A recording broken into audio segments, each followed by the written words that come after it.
think it's something that people still don't fully understand. And that is, why did the Wii U fail? Now, I owned a Wii U. I played basically every single exclusive on the platform and some of the third-party games.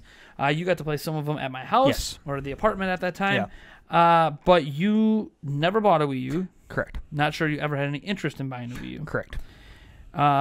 Did you? Well, I did. Sorry. Let me rephrase that. I did when it came out originally. I thought about it. The launch hype. Yeah. Okay, yeah. Thought about it, and then just never happened. I didn't have the money for it, and then eventually it was just kind of like, me. All right. So I think this is an interesting conversation because I have my theories on why the Wii U failed. But I've already made like videos on it and all this other stuff. I'm very curious, though. Why did you, like, besides obviously not having the money at the time, why did you never have the desire to buy a Wii U?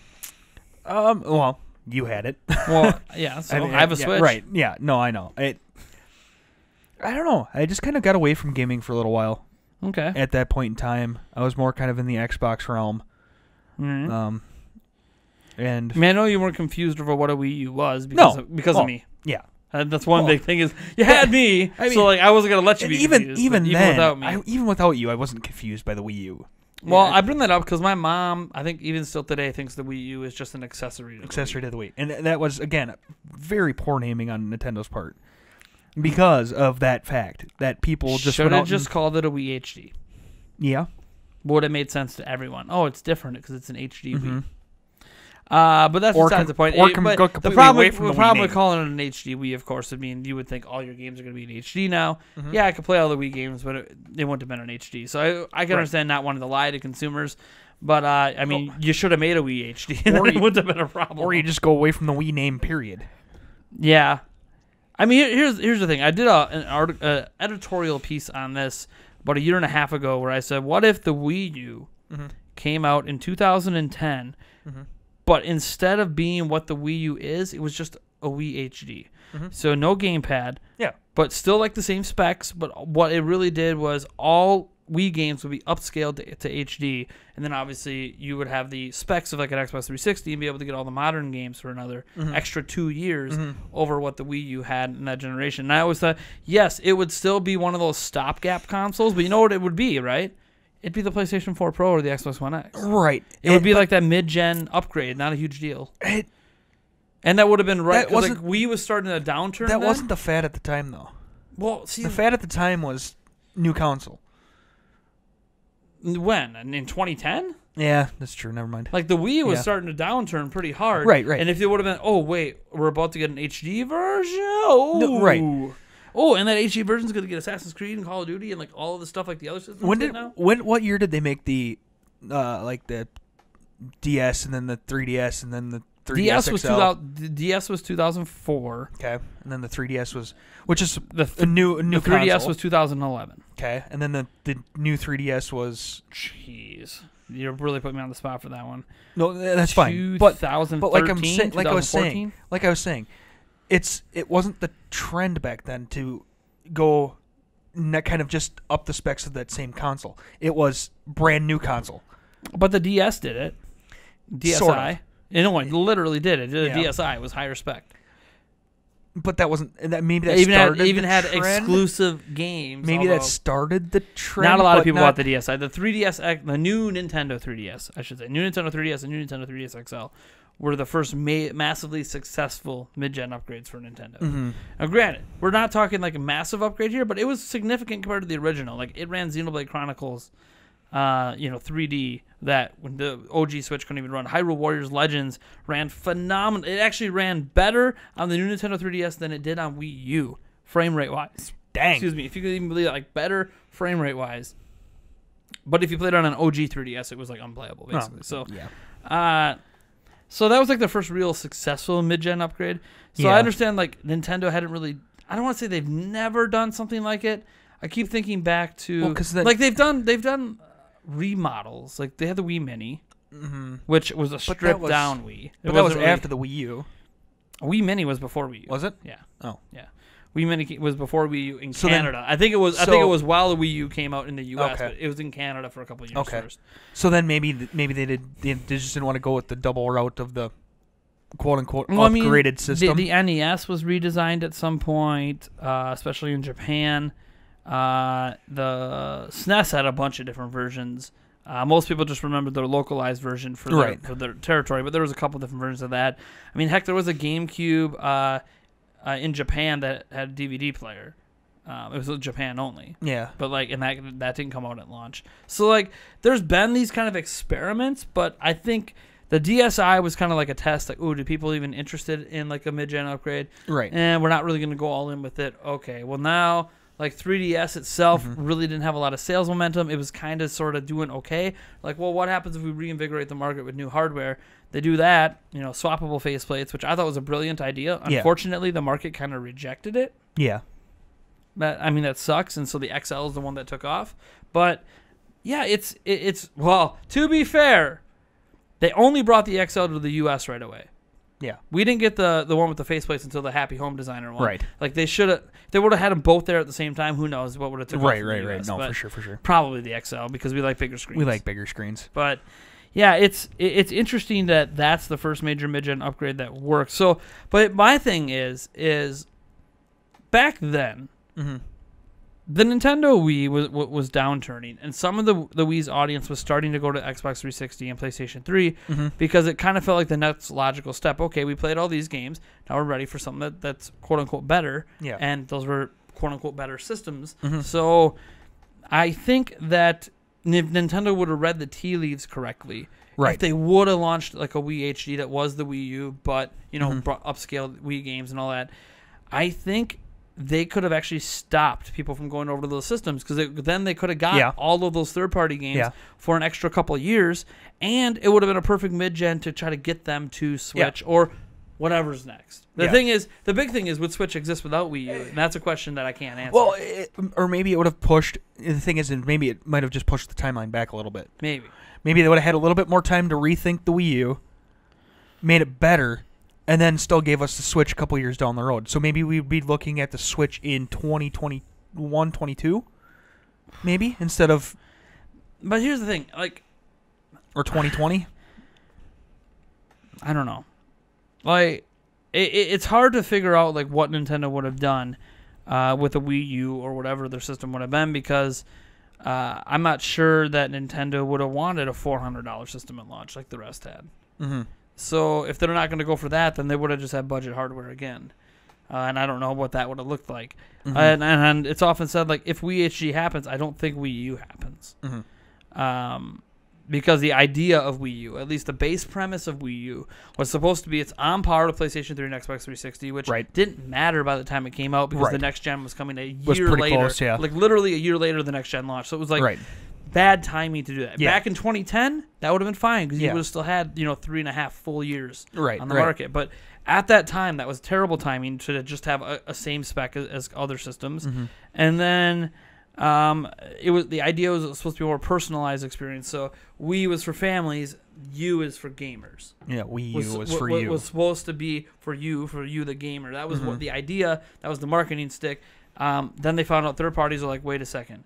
It's just on par with 360, and it's coming out in the end of 2012. Yeah.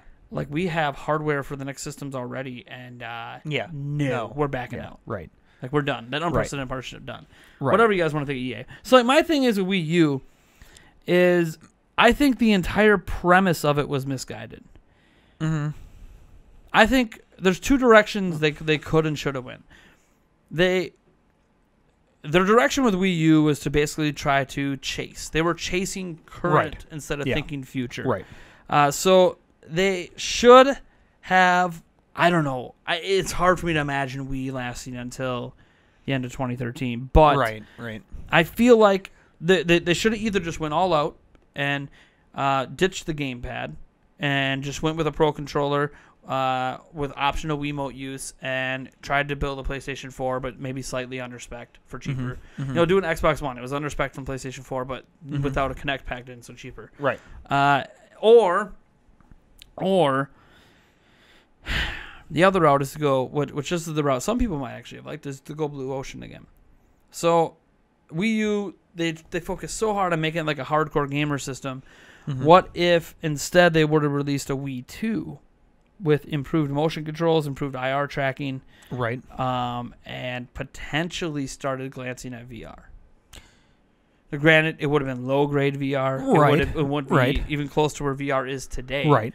But at the time, it really wasn't that big a deal yet. And I'm not saying you pack it in, but that you sell as like the Wii VR experience. Or that whatever. Would, and it'd just be a low grade. Granted, it would be garbage. It would be garbage VR. Right. But it would be like that garbage VR that gets you in the door. It would almost. It'd be kind of like the. And the thing is, I don't like VR, so I'm glad they didn't go this route. Right. But it would be like the Virtual Boy, but actually kind of sort of functional. Right. In a way. And optional. Tabletop. And optional. Yeah. Completely optional as well. Right. All games would be playable outside of it. But it would be interesting if they're like, we want to focus really hard on enhancing motion controls, and we think VR is a good application for it, even if this system isn't it. Right. This system is just to tide me over until we're ready to launch a full VR-based system. Right. And I think that would have... I don't know. For sure. I don't know that Nintendo would have did that. But it's definitely possible if they would have went that route then, they could be almost on the leading edge of VR then.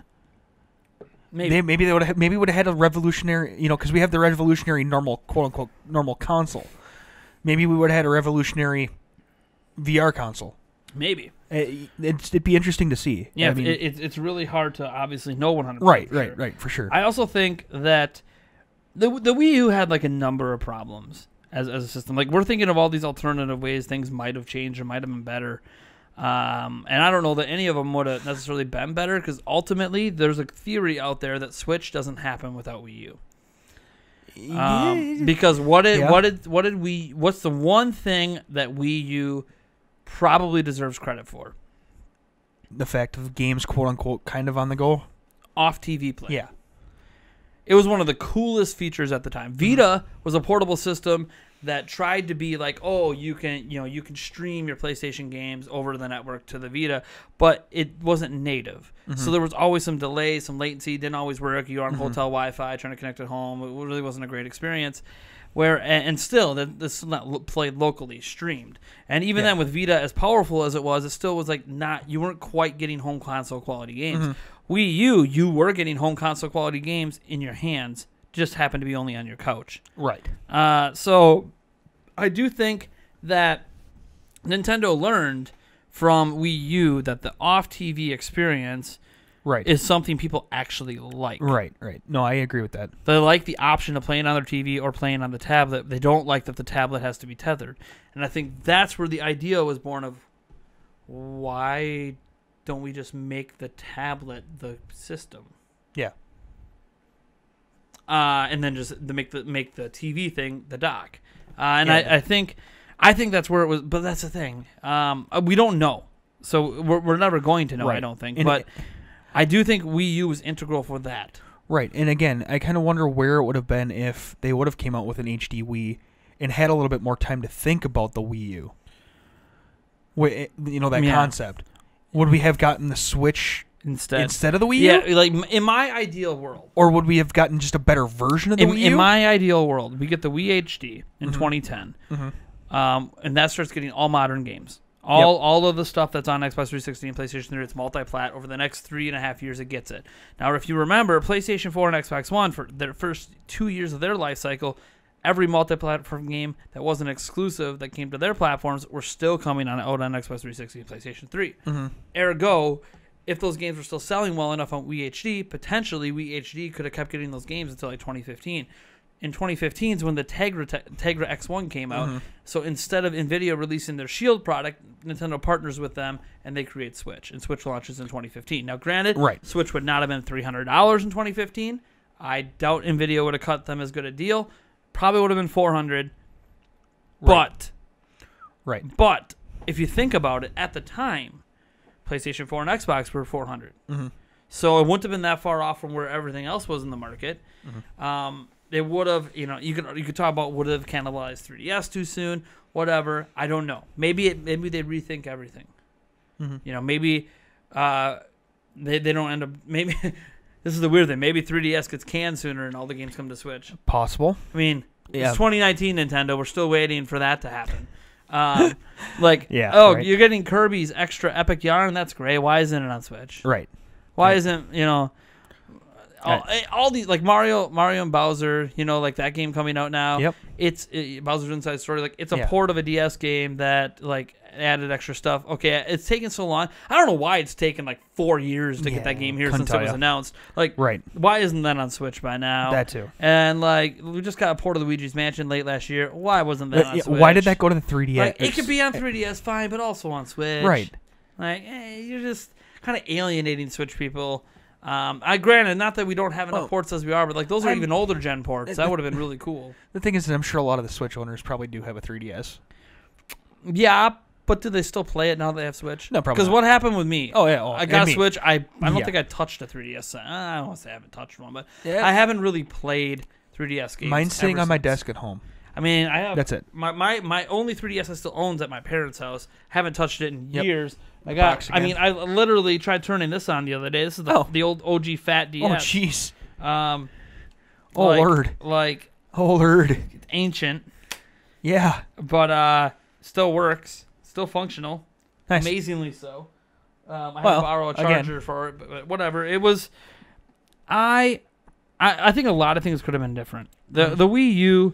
Here's the thing. Bottom line is, I think Wii U led to Switch. So without Wii U, we wouldn't have Switch. So in other words, because I enjoy Switch so much, I'm kind of thankful Wii U happened. And plus, there were a lot of good games on Wii U, and it kind of felt like because hardly anyone owned one, it was kind of like that. It almost was the console. You almost kind of felt special. It almost was the console. Yeah, like there was only 13.5 million of us. Like we were a special 13. Let the 100 million PlayStation 4 have their fun, dude. Only 13.5 million of us truly understood how good Donkey Kong Tropical Freeze was. Only 13.5 million of us understood how good Zombie U was. Yeah. Before they ported it to everything.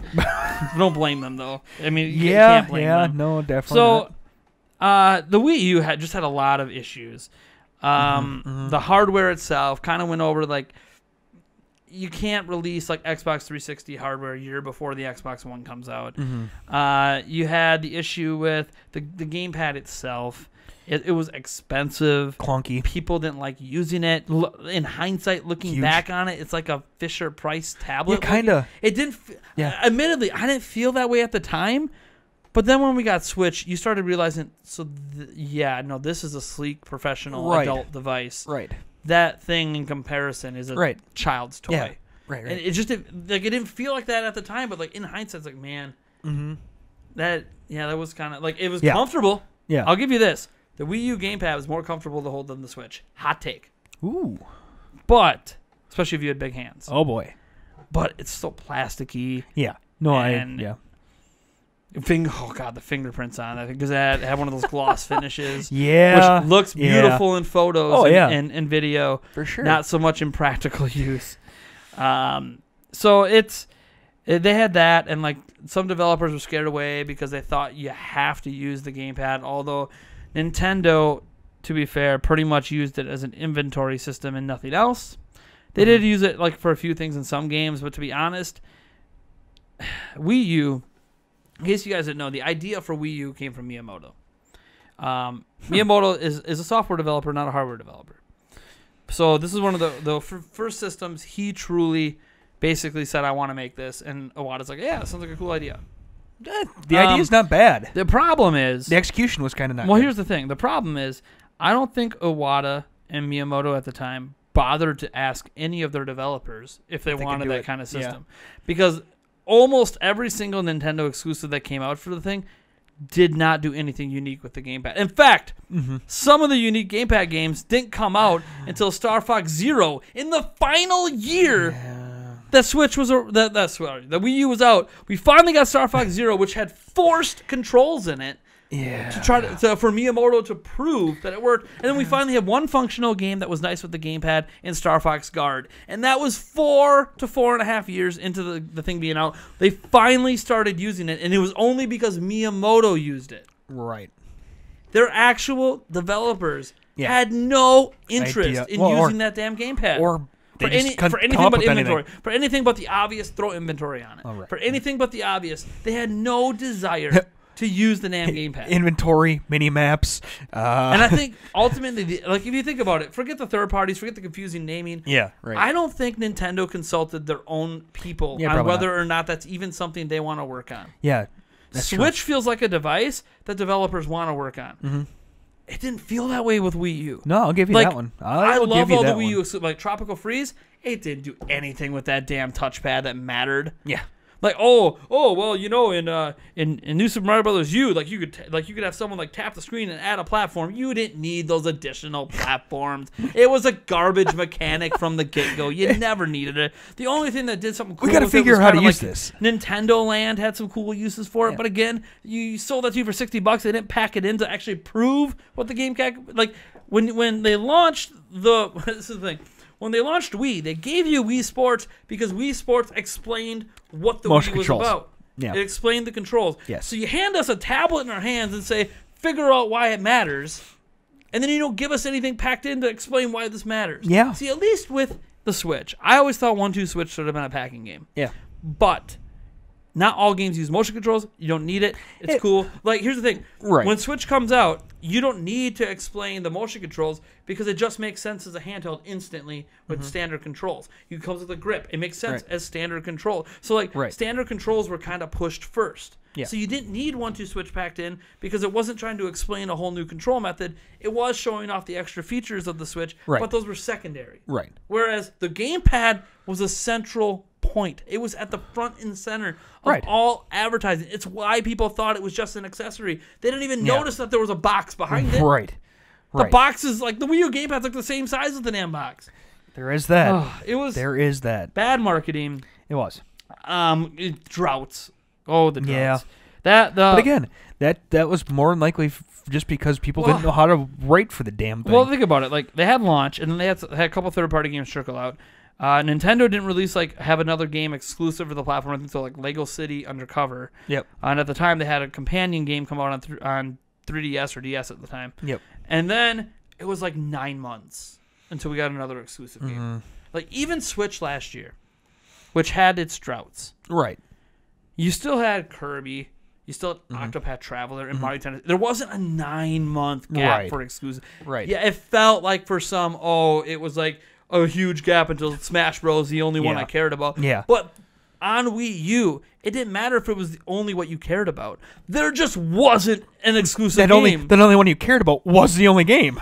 Until Pikmin 3, there was a 9-month gap of no exclusives. That's unheard of on a Nintendo platform. That is crazy. Unless it's the last year of the platform. Right. So, yeah. But that's pretty much almost any platform, right? Yeah. Well, no. Not Sony. Well, Sony hits the ground running every year. Well, that's also because the fact, though, that it comes to both their old one and their new one a lot of times. Sometimes. As an example, The Last of Us. Critically acclaimed, masterpiece, considered one of the best games, one of the best games of all time. Released on the final year of the PlayStation 3. It did come to PlayStation 4 the next year. But it released on PlayStation 3 as an exclusive. PlayStation 3 was pushing sales all the way.